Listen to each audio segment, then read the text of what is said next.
প্রিয় দেশবাসী, দেশের শিশু, কিশোর কিশোরী, তরুণ তরুণী, ছাত্রছাত্রী, বয়স্ক বৃদ্ধ, পুরুষ মহিলা সবাইকে আমার সালাম জানাচ্ছি। আসসালামু আলাইকুম। বক্তব্যের শুরুতে আমি গভীর শ্রদ্ধা জানাচ্ছি জুলাই আগস্ট মাসে ফ্যাসিবাদের বিরুদ্ধে ছাত্র শ্রমিক জনতার অভ্যুত্থানে নিহত সকল শহীদের প্রতি। আমি আরও স্মরণ করছি তাদের যারা ফ্যাসিবাদী শক্তির প্রাণঘাতী অস্ত্রের সামনে হিমালয়ের মতো দাঁড়িয়ে অন্যায়ের প্রতিবাদ করে মৃত্যুকে আলিঙ্গন করেছে, আহত হয়েছে, পঙ্গুত্ব বরণ করেছে, হারিয়েছে তাদের চোখের দৃষ্টি। সেই সব বীরদের স্মরণ করছি যারা মিথ্যাচার, লুটপাট, স্বৈরতন্ত্রের বিরুদ্ধে এক দফা দাবি নিয়ে দাঁড়িয়েছিল। কৃতজ্ঞতা চিত্তে স্মরণ করছি আপনাদের ভাই বোনদের, আপনাদের সন্তানদের যারা এই বিপ্লবে অংশগ্রহণ করেছিল। প্রিয় দেশবাসী, আমি আগেও জানিয়েছি, আবারও জানাচ্ছি, গণ অভ্যুত্থানে সকল শহীদের পরিবারকে পুনর্বাসন করা হবে। সকল আহত শিক্ষার্থী, শ্রমিক জনতার চিকিৎসার সম্পূর্ণ ব্যয় সরকার বহন করবে। আহতদের দীর্ঘমেয়াদী এবং ব্যয়বহুল চিকিৎসা এবং শহীদদের পরিবারের দেখাশোনার জন্য স্বাস্থ্য মন্ত্রণালয়ের নেতৃত্বে একটি পূর্ণাঙ্গ তালিকা প্রস্তুত করা হয়েছে। এখন এই নতুন তথ্য পাওয়ার ভিত্তিতে এই তালিকা হালনাগাদ করা হতে থাকবে। গণ অভ্যুত্থানের শহীদদের স্মৃতি ধরে রাখতে সরকার তার যাত্রা লগ্নে জুলাই গণহত্যা স্মৃতি ফাউন্ডেশন নামে একটি ফাউন্ডেশন প্রতিষ্ঠার উদ্যোগ নেয়। এখন সেই ফাউন্ডেশন তৈরি হয়েছে। সকল শহীদ পরিবার এবং আহতদের সর্বোত্তম চিকিৎসা সহ তাদের পরিবারের সম্পূর্ণ দায়িত্ব এই ফাউন্ডেশন গ্রহণ করছে। এই ফাউন্ডেশনে দান করার জন্য দেশের সকল মানুষ এবং বিদেশে অবস্থানরত বাংলাদেশিদের আমরা আহ্বান জানাচ্ছি। গত মাসে কুমিল্লা, নোয়াখালী, সিলেট অঞ্চলে আকস্মিক বন্যা এসব এলাকার মানুষকে হতভম্ব করে দিয়েছে। এখানে বেশিরভাগ এলাকায় কোনোদিন বন্যা হয়নি। তারা বন্যা মোকাবেলা করে অভ্যস্ত নন। দেশপ্রেমিক সশস্ত্র বাহিনী তাৎক্ষণিকভাবে বন্যা আক্রান্ত সবাইকে রক্ষার জন্য এগিয়ে আসে। সেনা, নৌ এবং বিমান বাহিনী পরস্পরের সঙ্গে সমন্বয় করে একযোগে কাজে নেমে পড়ার ফলে মানুষের দুর্ভোগ কম হয়েছে। এর পরপরই এনজিও এবং সাধারণ মানুষ দেশের সকল অঞ্চল থেকে দলে দলে এগিয়ে এসছে। আমি বিশেষ করে দেশপ্রেমিক সেনাবাহিনীকে আবারও ধন্যবাদ জানাচ্ছি। দেশের সকল দুর্যোগকালে তারা সবসময় আন্তরিকভাবে এগিয়ে এসছে। বিশেষ করে বন্যা ও শান্তি শৃঙ্খলা রক্ষার কাজে তাদের সৈনিক এবং অফিসাররা দিনের পর দিন যেভাবে দায়িত্ব পালন করেছে তার কোনো তুলনা হয় না। জনজীবনে স্বস্তি ও আত্মবিশ্বাস প্রতিষ্ঠায় তাদের ভূমিকা অনন্য। বাংলাদেশ সশস্ত্র বাহিনীর সকল সদস্যকে আমি ধন্যবাদ জানাই তাদের সততা, ত্যাগ ও অসীম দেশপ্রেমের জন্য। দেশের স্বাধীনতা সংগ্রাম থেকে শুরু করে বন্যা, খরা, ঝড়, বৃষ্টি, ঘূর্ণিঝড়, সকল প্রাকৃতিক দুর্যোগে আপনারা সকলের শেষ ভরসার স্থান। দেশের প্রতিটি ক্রান্তি লগ্নে আপনারা দেশের মানুষের পাশে থেকেছেন। দেশের স্বাধীনতার পক্ষে, সার্বভৌমত্বের পক্ষে অবস্থান নিয়েছেন। দেশ গঠনে আপনারা সবার আগে এগিয়ে এসছেন। বিগত জুলাই হতে শুরু হওয়া গণ অভ্যুত্থান, বন্যা, নিরাপত্তা প্রদান, অস্ত্র উদ্ধার সহ সকল কার্যক্রমে আপনারা সফলভাবে দিনরাত কাজ করে যাচ্ছেন। সরকার ও জনগণের পক্ষ থেকে আমি আপনাদের প্রতি কৃতজ্ঞতা জানাচ্ছি। বন্যা আমাদের জনজীবনে আরেকটি দিক উন্মোচন করল। দেশের সকল জায়গায় মানুষের সক্রিয় সহানুভূতির জোয়ার উঠেছিল অবিশ্বাস্য মাত্রায়।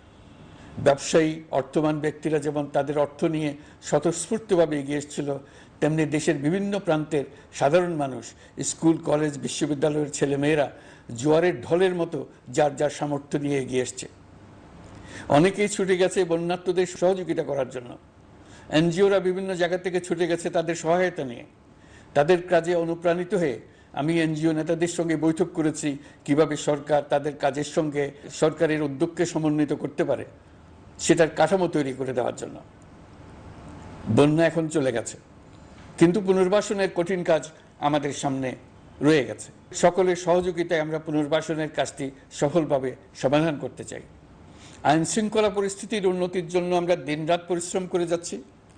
যে সমস্ত ভাই বোনেরা তাদের গত 16 বছরের বেদনা জানিয়ে তার প্রতিকার পাওয়ার জন্য আমার অফিস এবং সচিবালয়ের অফিস সমূহের সামনে প্রতিদিন ঘেরাও কর্মসূচি দিয়ে আমাদের কাজকর্ম ব্যাহত করছিলেন, তারা আমার আহ্বানে সাড়া দিয়ে ঘেরাও কর্মসূচির থেকে বিরত হয়েছেন বটে, তবে অন্যত্র আবার তারা তাদের কর্মসূচি দিয়ে যাতায়াতে ব্যাঘাত সৃষ্টি করছেন। আমি কথা দিচ্ছি, আপনাদের ন্যায্য আবেদনের কথা আমরা ভুলে যাব না। আমরা সকল অন্যায়ের প্রতিকারের জন্য প্রতিশ্রুতিবদ্ধ। আমরা আমাদের দায়িত্বকালে যথাসম্ভব সব সমস্যার সমাধানের চেষ্টা করব। আমি আবারও অনুরোধ করছি, আপনারা যাতায়াতে ব্যাঘাত সৃষ্টি থেকে বিরত থাকুন। জাতি আপনাদের প্রতি কৃতজ্ঞ থাকবে। তৈরি পোশাক, ওষুধ শিল্প, এইসব এলাকায় শ্রমিক ভাই বোনেরা তাদের অভিযোগ জানানোর জন্য ক্রমাগতভাবে এই শিল্পের কার্যক্রম পরিচালনা বন্ধ রাখতে বাধ্য করছেন। এটা আমাদের অর্থনীতিতে যে নেতিবাচক প্রভাব ফেলবে সেটা মোটেই কাম্য নয়। এমনিতেই ছাত্র শ্রমিক জনতার বিপ্লবের পর যে অর্থনীতি আমরা পেয়েছি সেটা নিয়ম নীতিবিহীন দ্রুত ক্ষীয়মান একটা অর্থনীতি। প্রাতিষ্ঠানিক কাঠামো প্রায় ধ্বংসপ্রাপ্ত। বৈদেশিক মুদ্রার রিজার্ভ তলানিতে গিয়ে ঠেকেছে। আমরা এই অর্থনীতিতে প্রাণ সঞ্চারের চেষ্টা করছি, আমাদের উদ্যোগে সাড়াও পাচ্ছি। ঠিক এই সময়ে আমাদের শিল্প কারখানাগুলো বন্ধ হয়ে যাক, অকার্যকর হয়ে যাক, এটা আমাদের অর্থনীতিতে বিরাট আঘাত পড়বে। সেটা কিছুতেই আমাদের কাম্য হতে পারে না। শ্রমিক ভাই বোনদের অনেক দুঃখ আছে, কিন্তু সেই দুঃখ প্রকাশ করতে গিয়ে আপনাদের মূল জীবিকা বন্ধ হওয়ার উপক্রম হলে সেটা ঠিক হবে না। দেশের অর্থনীতি ধ্বংসপ্রাপ্ত হলে সেটা ঠিক হবে না। শ্রমিক মালিক উভয়ের পক্ষে আলোচনা করে এসব সমস্যার সমাধান আমরা অবশ্যই বের করব। আপনারা কারখানা খোলা রাখুন, অর্থনীতির চাকা সচল রাখুন, দেশের অর্থনীতিকে সোজা হয়ে দাঁড়াতে দিন। আমরা আপনাদের সমস্যার স্থায়ী সমাধান বের করার জন্য সর্বশক্তি প্রয়োগ করব। মালিক পক্ষের কাছে আমাদের আবেদন, আপনারা শ্রমিকদের সঙ্গে বোঝাপড়া করুন, কারখানা সচল রাখুন, অর্থনীতির দুর্বল স্বাস্থ্যকে সবল করে তুলুন। ওষুধ শিল্প এবং তৈরি পোশাক শিল্প দেশের গৌরব। এর মাধ্যমে আমাদের শ্রমিক ভাই বোনেরা তাদের কর্মকুশলতা বিশ্বকে মুগ্ধ করেছে। এর সাফল্য এখন থমকে আছে। আমরা এই দুই শিল্পকে তাদের সম্ভাব্য শীর্ষে নিয়ে যেতে চাই। দুর্বল করার তো প্রশ্নই ওঠে না। এই দুই শিল্পের কোথায় কোথায় বাধা আছে, সমস্যা আছে, সেগুলো চিহ্নিত করে তাকে বাধামুক্ত করতে চাই। আমরা বিদেশি ক্রেতাদের একত্রিত করে তাদের সহযোগিতা চাইব, যেন বাংলাদেশের এই শিল্প দুটি বিশ্বের অন্যান্য দেশের চাইতে বেশি আস্থাযোগ্য হয়ে গড়ে উঠতে পারে। সব কিছুই সম্ভব যদি আমরা শ্রমিক মালিক সম্পর্কটা একটা নির্ভরযোগ্য, আনন্দদায়ক করে গড়ে তুলতে পারি। আমাদের সরকারের প্রথম মাস কাটল, দ্বিতীয় মাস থেকে আমরা নতুন বাংলাদেশ গড়ার ভিত্তি হিসেবে নতুন শ্রমিক মালিক সম্পর্কের সূচনা করতে চাই। এটা দেশের সবার কাম্য। দেশের নতুন প্রজন্ম নির্ভয়ে যেন তাদের ভবিষ্যৎ নিয়ে এগিয়ে যেতে পারে, আমরা সেই লক্ষ্যে কাজ করছি। আমাদের দায়িত্ব অনেক। ন্যায়ভিত্তিক একটা সমাজ গড়ে তোলার জন্য একসাথে অনেকগুলো কাজ আমাদের হাত দিতে হবে। 1 জুলাই থেকে 5 আগস্ট পর্যন্ত ছাত্র জনতার গণ আন্দোলনকে দমন করতে যেসব ফৌজদারি মামলা দায়ের করা হয়েছিল, এর মধ্যে হত্যা মামলা ছাড়া বাকি প্রায় সকল মামলা প্রত্যাহার করা হয়েছে।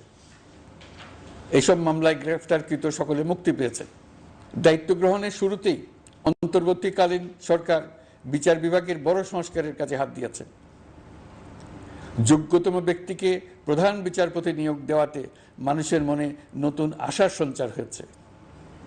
আপিল বিভাগের বিচারপতি নিয়োগ, অ্যাটর্নি জেনারেল নিয়োগ এবং অন্যান্য নিয়োগগুলি অতি গুরুত্বপূর্ণ নিয়োগ, যেগুলো সবকটাই সম্পন্ন হয়েছে। সন্ত্রাস দমন আইন ও ডিজিটাল সাইবার নিরাপত্তা আইনে দায়েরকৃত মিথ্যা হয়রানিমূলক মামলাগুলো প্রত্যাহার করা হচ্ছে। সাইবার নিরাপত্তা আইন সহ বাংলাদেশে বিদ্যমান সকল কালো আইনের তালিকা করা হয়েছে। অতি সত্বর এই সকল কালো আইন বাতিল ও প্রযোজ্য ক্ষেত্রে সংশোধন করা হবে। সাংবাদিক সাগর রনি হত্যাকাণ্ড সহ বহুল আলোচিত 5টি হত্যাকাণ্ডের তদন্ত ও বিচার অগ্রাধিকার ভিত্তিতে ও দ্রুততম সময়ে নিষ্পত্তির জন্য সহায়তা প্রদান করা হচ্ছে। সম্প্রতি আমরা বলপূর্বক গুম থেকে সকল ব্যক্তির সুরক্ষার জন্য আন্তর্জাতিক কনভেনশনের সনদে স্বাক্ষর করেছি। ফলে স্বৈরাচার দ্বারা প্রতিষ্ঠিত গুম সংস্কৃতির সমাপ্তি ঘটানোর জন্য আন্তর্জাতিকভাবে আমরা প্রতিজ্ঞাবদ্ধ হলাম। এছাড়া আমরা ফেসিবাদ শাসনের 15 বছরে গুমের প্রতিটি ঘটনা তদন্ত করার জন্য পৃথক একটা কমিশন গঠন করছি। যেসব পরিবার তাদের নিখোঁজ পিতা, স্বামী, পুত্র এবং ভাইদের পাওয়ার জন্য বছরের পর বছর যন্ত্রণার সাথে অপেক্ষা করছেন, আমরা আপনাদের বেদনায় সমব্যথী। আয়নাঘরগুলো বন্ধ করে দেওয়া হয়েছে এবং সেই সাথে বের হয়ে আসছে ফ্যাসিস্ট হাসিনা সরকারের গুমের শিকার ভাই বোনদের কষ্ট ও যন্ত্রণা গাথা। আমাদের তরুণ প্রজন্মের ভবিষ্যৎ যেন উজ্জ্বল হয়, সেটা নিশ্চিত করতে শিক্ষা ব্যবস্থার দিকে আমাদের পূর্ণ নজর রয়েছে। ইতিমধ্যে প্রথম শ্রেণী থেকে দ্বাদশ শ্রেণী পর্যন্ত বর্তমানের ত্রুটিপূর্ণ শিক্ষা পরিবর্তন করা হয়েছে। সংশোধন ও পরিমার্জনের কাজ শেষ পর্যায়ে আছে। এই সংস্কারের কাজ অব্যাহত থাকবে। বিশ্ববিদ্যালয় সমূহের উচ্চ প্রশাসনিক পদগুলো পূরণ করে শিক্ষা কার্যক্রম স্বাভাবিক করার কাজ দ্রুত গতিতে এগিয়ে চলেছে। বেসরকারি শিক্ষা প্রতিষ্ঠানগুলোর পরিচালনা বোর্ডে দখলদারিত্বের রাজনীতি বন্ধ করার ব্যবস্থাও নেওয়া হয়েছে।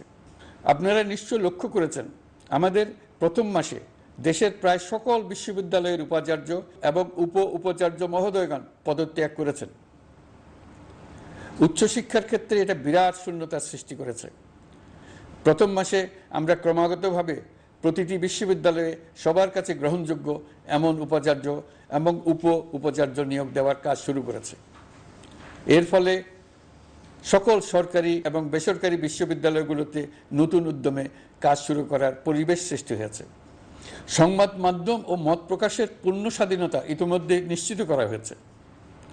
আমরা সবাইকে বলে দিয়েছি, আপনারা মন খুলে আমাদের সমালোচনা করুন, আমরা সবার মতামতের প্রতি শ্রদ্ধাশীল।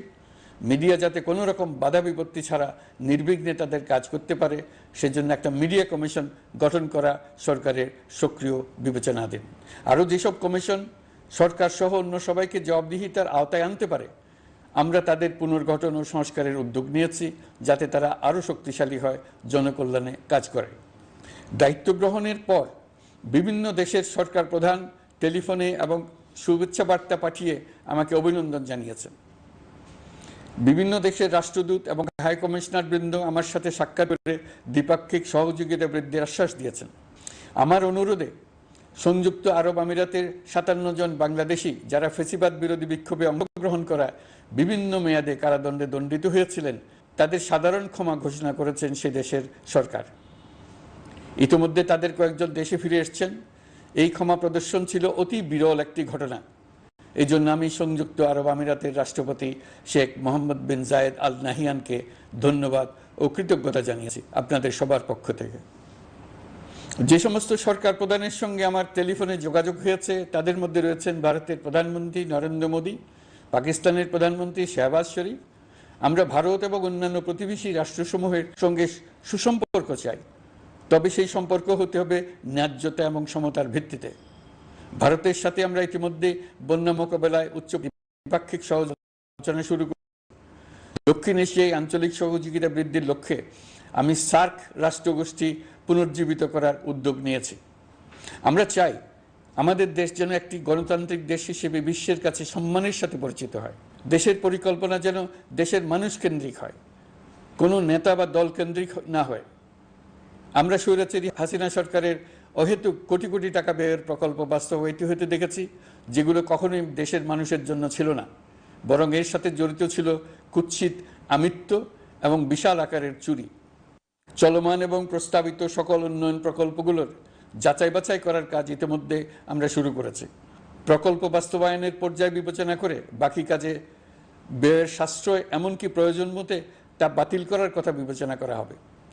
দেশের মানুষকে আর ফাঁকি দেওয়া চলবে না। কর্মসংস্থান তৈরি করবে এমন প্রকল্পগুলোকে আমরা অগ্রাধিকার দেব।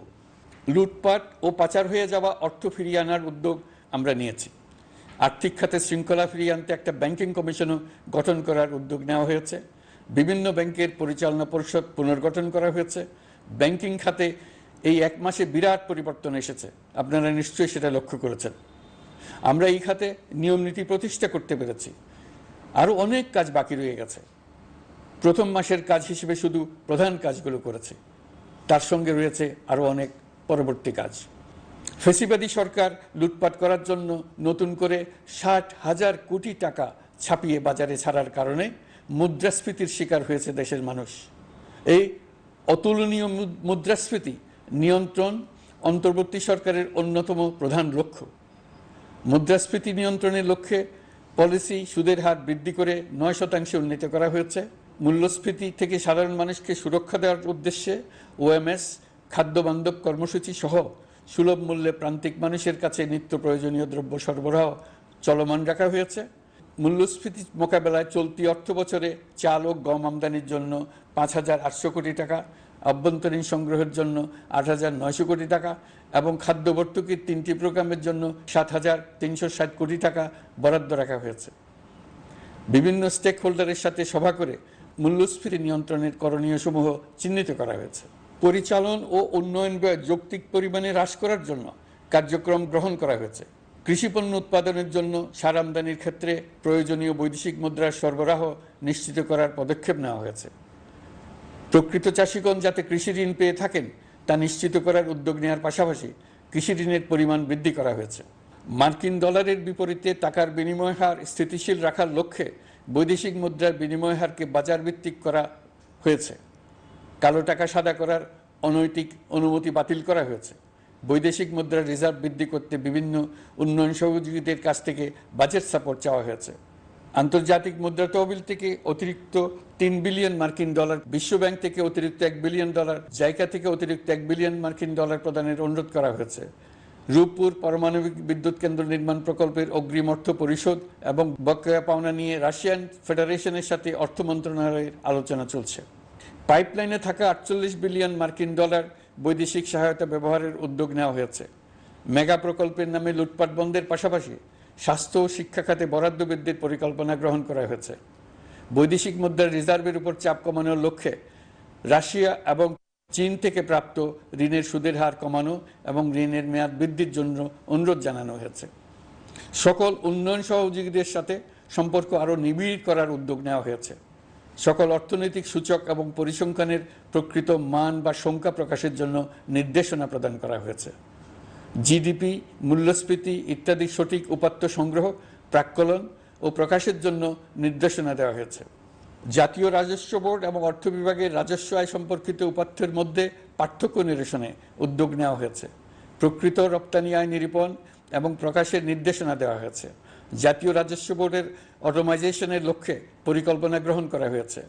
পুঁজিবাজারকে স্বাভাবিক ধারায় ফিরিয়ে আনতে সিকিউরিটি এক্সচেঞ্জ কমিশন পুনর্গঠন করা হয়েছে। নিত্য প্রয়োজনীয় পণ্য সামগ্রীর সরবরাহ স্বাভাবিক রাখার নিমিত্তে ব্যবসায়ী, শিল্প মালিক ও ব্যবসায়ী সংগঠনের সাথে সভা করা হচ্ছে এবং তাদের মতামতের ভিত্তিতে বিভিন্ন ব্যবস্থা গ্রহণ করা হচ্ছে। বিদ্যমান মজুদ ও ঘাটতি মূল্যায়ন করে ভবিষ্যৎ চাহিদা পর্যালোচনা করে স্থানীয় উৎপাদন বৃদ্ধির পাশাপাশি আমদানি পর্যায়ে বিভিন্ন জটিলতা দূরীকরণ, বন্দর ও বড় মোকাম সহ পরিবহন ব্যবস্থার বিভিন্ন সমস্যা সমাধানে সংশ্লিষ্ট সকল মন্ত্রণালয়, দপ্তর, বিভাগকে প্রয়োজনীয় নির্দেশ দেওয়া হয়েছে। এই জন্য তেল, চিনি, ডিম ও মাংস উৎপাদনকারী বৃহৎ প্রতিষ্ঠানসমূহের সাথে সভা ও মত বিনিময় করা হচ্ছে। নিত্য প্রয়োজনীয় কিছু দ্রব্যাদি যেমন পেঁয়াজ, আলু এসবের দাম আরও কমানোর জন্য বিদ্যমান শুল্ক হার হ্রাসের বিষয়ে এনবিআরকে প্রয়োজনীয় নির্দেশনা দেওয়া হয়েছে। ইতোমধ্যে এনবিআর পেঁয়াজ, আলু ও কতিপয় কীটনাশকের ক্ষেত্রে আমদানি শুল্ক হ্রাস এবং ক্ষেত্র বিশেষে রেগুলেটরি শুল্ক প্রত্যাহার করে এসআরও জারি করেছে। নিম্ন আয়ের 1 কোটি পরিবারকে টিসিবির মাধ্যমে হ্রাসকৃত মূল্যে কিছু পণ্য যেমন পরিবার প্রতি চাল মাসে 5 কেজি, সয়াবিন তেল মাসে 2 কেজি, মসুর ডাল মাসে 2 কেজি দেওয়া হচ্ছে। এটি সামনের দিনগুলোতে অব্যাহত রাখা হবে। সরকার দায়িত্ব গ্রহণের পর জনপ্রত্যাশা অনুযায়ী বিদ্যুৎ, জ্বালানি ও খনিজ সম্পদ মন্ত্রণালয় হতে বিদ্যুৎ ও জ্বালানির দ্রুত সরবরাহ বৃদ্ধি আইনের অধীনে চলমান সকল প্রকার নেগোসিয়েশন, প্রকল্প বাছাই এবং ক্রয় প্রক্রিয়াকরণ কার্যক্রম আপাতত স্থগিত করা হয়েছে। গত 1.5 দশকে এই আইন ব্যবহার করে লক্ষ কোটি টাকা লুটপাট হয়েছে। বিদ্যুৎ, জ্বালানি ও খনিজ সম্পদ মন্ত্রণালয়ের আওতাধীন কোম্পানিসমূহে অধিকতর স্বচ্ছতা ও জবাবদিহিতা আনার লক্ষ্যে কোম্পানিসমূহের পরিচালনা পর্ষদ পুনর্গঠন করা হয়েছে।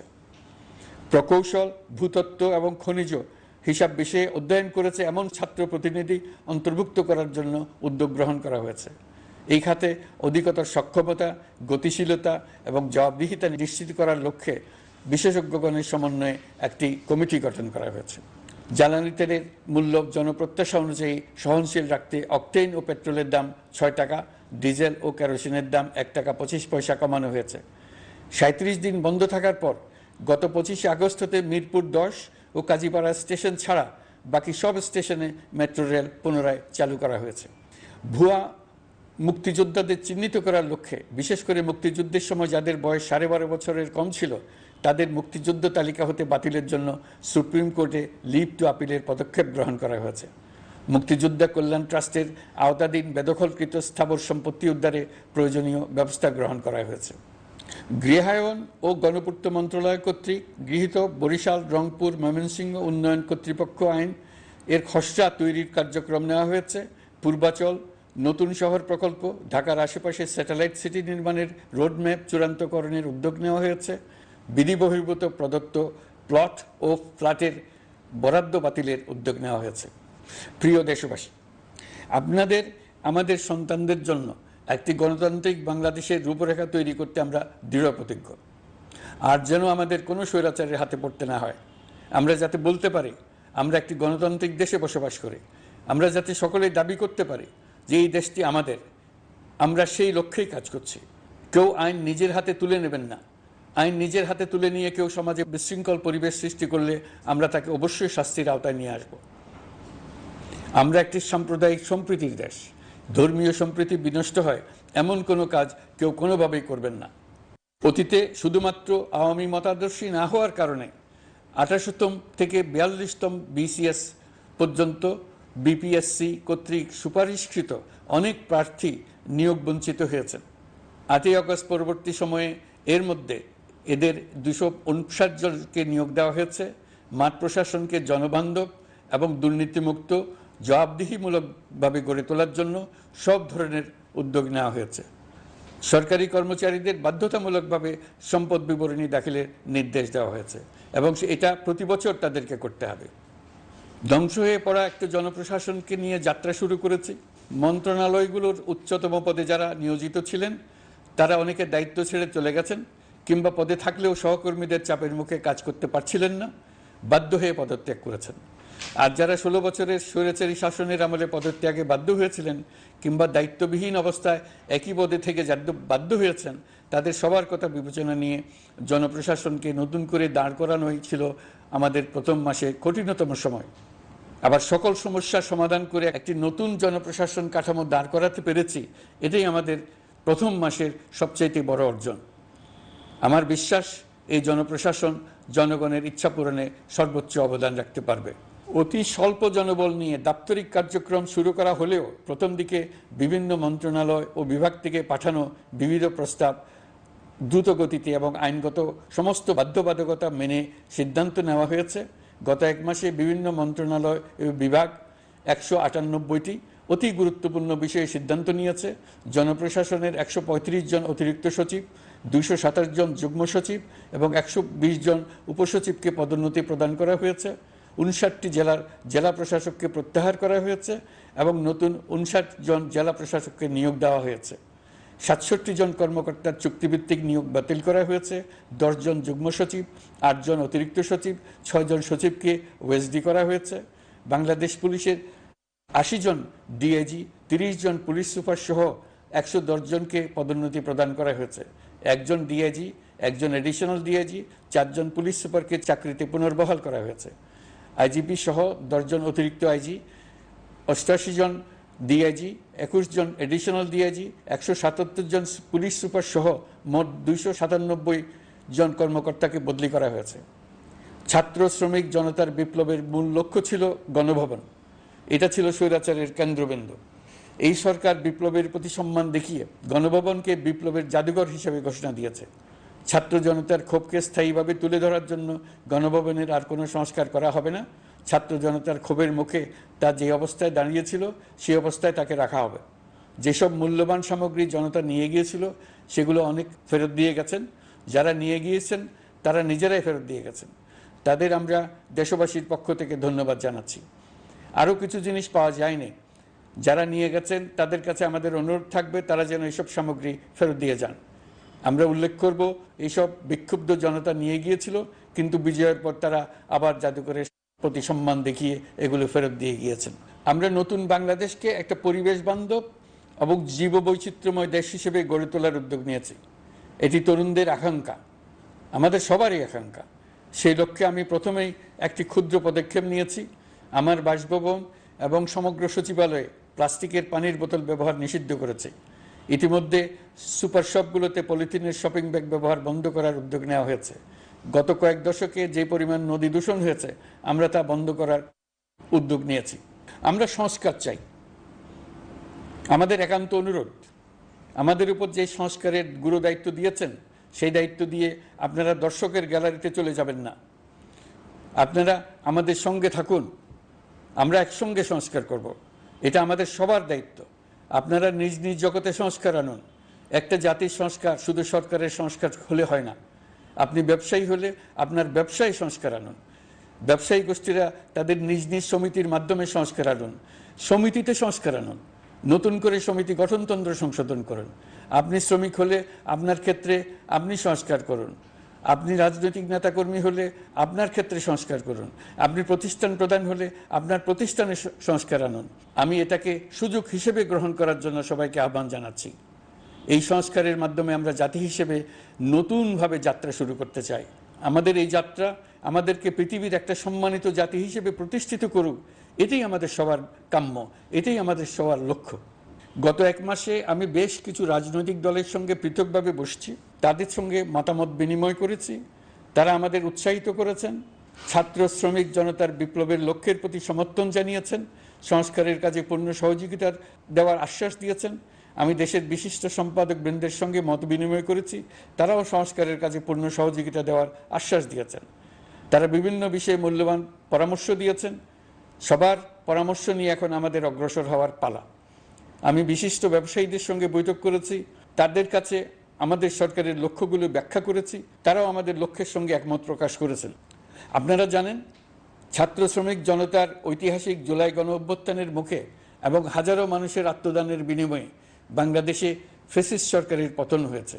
এই গণ অভ্যুত্থানের বার্তা ও আকাঙ্ক্ষা বাস্তবায়নের জন্য একটি অভূতপূর্ব সময় ও সুযোগ আমরা এর মধ্য দিয়ে অর্জন করেছি। এর বাস্তবায়ন তথা বাংলাদেশের ফ্যাসিজম বা স্বৈরতান্ত্রিক শাসন পুনরাবৃত্তির আশঙ্কা রোধ এবং জনমালিকানা ভিত্তিক কল্যাণমুখী জনস্বার্থে নিবেদিত একটি রাষ্ট্র ব্যবস্থা প্রবর্তনের লক্ষ্যে কিছু জাতীয় ভিত্তিক সংস্কার সম্পন্ন করা জরুরি হয়ে পড়েছে। উক্ত সংস্কার ভাবনার অন্যতম কেন্দ্রবিন্দু হচ্ছে সুষ্ঠু নির্বাচন ব্যবস্থা, সুশাসন প্রতিষ্ঠা করা। আমরা যেহেতু জনগণের ভোটাধিকার ও জনগণের মালিকানায় বিশ্বাস করি, সেহেতু নির্বাচন ব্যবস্থার উন্নয়নে আমাদের সংস্কার ভাবনায় গুরুত্ব পেয়েছে অধিক। আমরা মনে করি নির্বাচনের নামে সংখ্যাগরিষ্ঠতার একাধিপত্য ও দুঃশাসন মানুষের উপর চাপিয়ে দেওয়া বা এর মাধ্যমে এক ব্যক্তি বা এক পরিবার বা কোনো গোষ্ঠীর কাছে সকল ক্ষমতা কুক্ষিগত করে রাখার কোনো ক্রমেই গ্রহণযোগ্য নয়।